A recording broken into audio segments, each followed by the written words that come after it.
ठोकरें खाता हूँ पर शान से चलता हूँ। मैं इस खुले आसमान के नीचे सीना तान के चलता हूँ। उठूंगा, गिरूंगा, फिर उठूंगा और आखिर में जीतूंगा। मैं ही ये ठान के चलता हूँ। कभी कभी कुछ चीजें पढ़ के हम मोटिवेटेड फील करते हैं, तो ऐसी चीजें आपको अपनी स्टडी टेबल के सामने या फिर जहां भी बैठ के आप पढ़ते हो ना, वहां पे आपको आई थिंक चिपका लेनी चाहिए। तो मैंने अपने टाइम पे एक पेज पे कुछ पॉइंट्स लिखे हुए थे जिसको पढ़ के मैं काफी मोटिवेटेड फील करती थी।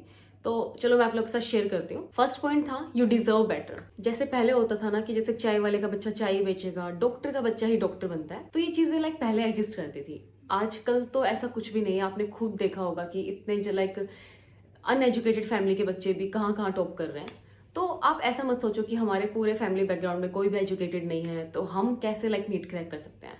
बस आप ये सोचो कि आप अच्छा डिजर्व करते हो। आपका जो बैकग्राउंड है आप उसको चेंज कर सकते हो पढ़ के खुद से। सेकंड पॉइंट है कि to be proud of yourself. आपको पता है आजकल तो कहीं भी शादी में कहीं भी जाते हैं ना, तो आपके पेरेंट्स का सबसे पहले कोई हालचाल नहीं पूछता। पहला क्वेश्चन यही होता है कि आपका बच्चा क्या कर रहा है। तो ये बहुत प्राउड की फीलिंग होती है कि अगर वो उनसे बोले कि हाँ हमारा बच्चा डॉक्टर है। मैं खुद मेरे टाइम पे मैं कहीं शादियों में नहीं जाती थी क्योंकि मुझे खुद इस क्वेश्चन से कितना डर लगता था। अपनी लाइफ अगर एंजॉय करनी है ना तो आपको लाइफ में पहले कुछ करना पड़ेगा, वरना जो ये क्वेश्चन है ना कि बच्चा क्या पढ़ रहा है, बच्चा क्या पढ़ रहा है, ये आपको सुकून से बिल्कुल भी जीना ही नहीं देगा। थर्ड पॉइंट है कि to prove the haters wrong. आपसे जो नफरत करते हैं ना वो तो आपको देख के बहुत खुश हो रहे होंगे कि आप नहीं पढ़ रहे, क्योंकि यही तो है जो उनको खुशी दे रही है। आप पढ़ के पता है आपको जो प्यार करते हैं ना उन सबको आप सुपीरियर फील करवा देते हो, और जब तक आप कुछ नहीं पढ़ रहे होते ना आप खुद तो इंफीरियर फील करते हो, साथ में अपने पेरेंट्स को फील करवा देते हो। नेक्स्ट पॉइंट है to be free to live and enjoy.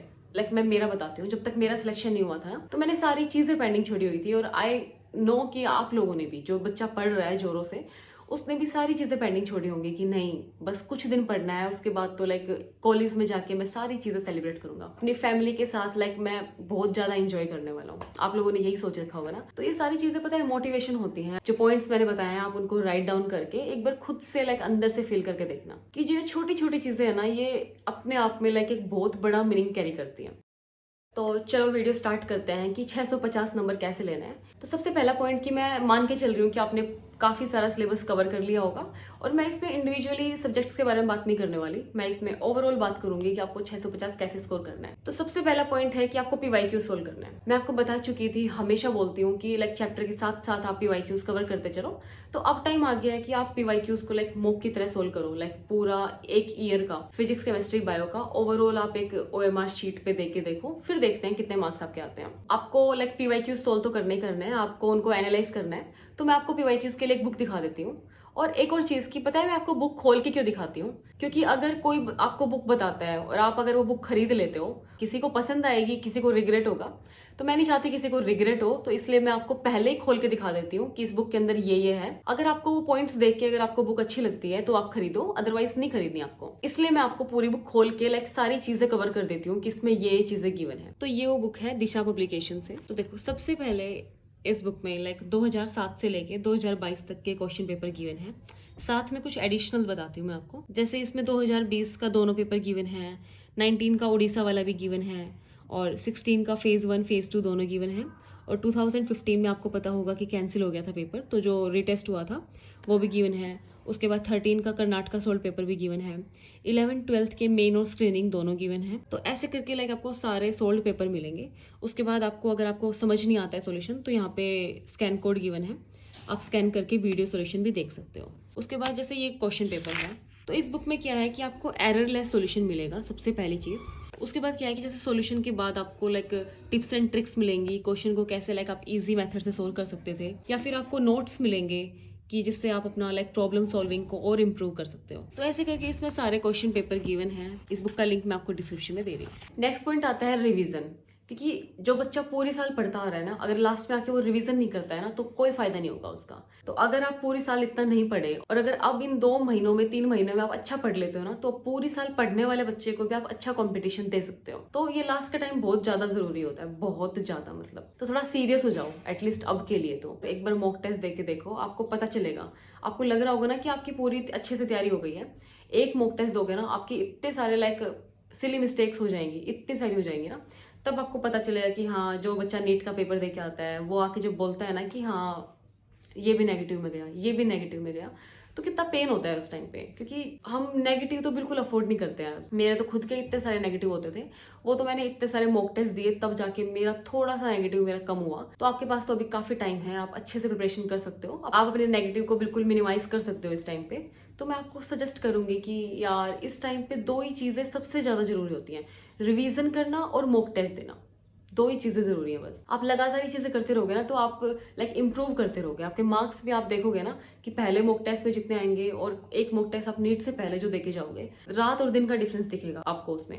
और एक और चीज कि आपको मार्क्स देख के बिल्कुल भी डिसअपॉइंट नहीं होना है, बिल्कुल भी नहीं, क्योंकि ये वाले मार्क्स आपके मैटर नहीं करते हैं। मैं तो मेरे टाइम पे मेरे जो प्रीवियस ड्रॉप होते थे ना, तो मेरे उसमें 500 से ऊपर नंबर कभी नहीं आते थे। और जो मैंने जो लास्ट नीट दिया था ना, इसमें मैं मॉक देती थी तो मुझे काफी अच्छा स्कोर मिलता था, 600 से अबाउ मिलता था।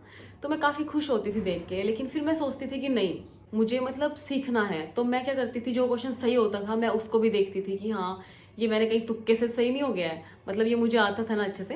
तो ये सारी चीजें आपको देखनी है। सारी चीजें आप अगर बैलेंस लेवल में लेके चलोगे ना तो कोई सिलेक्शन नहीं रोक सकता आपका, कोई भी नहीं। और ट्रस्ट मी, इन चीजों का आपके दिमाग से या फिर इन चीजों से कोई लेना देना नहीं है कि उसमें ज्यादा दिमाग है उसमें कम दिमाग है। सब कुछ आपके स्टडी आवर्स पे डिपेंड करता है कि आप कितने सेल्फ स्टडी पे दे रहे हो।